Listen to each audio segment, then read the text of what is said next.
Baik, jadi ada 3 tahap penting dalam proses validasi. Nah, yang pertama itu ada tahap proses desain.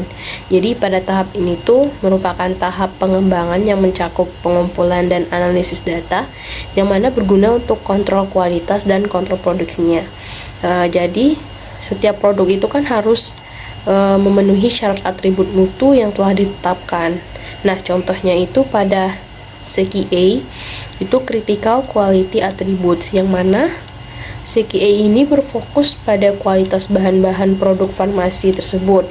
Jadi jika ingin memproduksi suatu produk farmasi itu harus berkaitan dengan identitas bahannya, pengujian keseragaman kontennya bagaimana, terus produk, degradasi, pelarut residu, pelepasan kadar air, dan juga atribut fisik lainnya, yang mana dari situ dapat diketahui produk tersebut sudah memenuhi syarat atau belum, apakah produk tersebut bisa diproduksi atau belum. Nah, yang kedua itu ada kualifikasi proses. Jadi pada tahap kualifikasi proses ini mencakup semua proses produksi dan peralatan manufaktur. Jadi semua proses produksi dan peralatan manufaktur itu diperiksa untuk memastikan kualitas dan kemampuan outputnya, dievaluasi dan diperhitungkan untuk memastikan kualitas produknya itu sebelum proses produksinya dimulai. Contohnya itu pada alat dan fasilitas yang digunakan untuk proses produksi itu harus memenuhi kriteria yang mana sangat berpengaruh terhadap keberlangsungan manufacturing sebuah produk.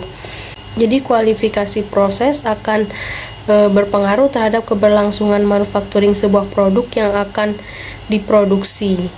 Jadi produk yang akan diproduksi itu harus sesuai dengan standar atau syarat yang telah ditentukan agar didapatkan produk yang berkualitas.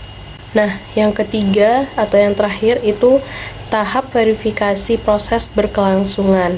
Jadi pada tahap ini itu dilakukan pemantauan berkelanjutan dari semua aspek untuk memastikan secara berkesinambungan bahwa proses produksi dalam keadaan terkendali atau statusnya itu dalam keadaan terkalibrasi dan prosesnya itu dalam keadaan terkontrol dan konsisten. Nah, biasanya dilakukan pada produksi rutin skala komersial secara real time monitoring.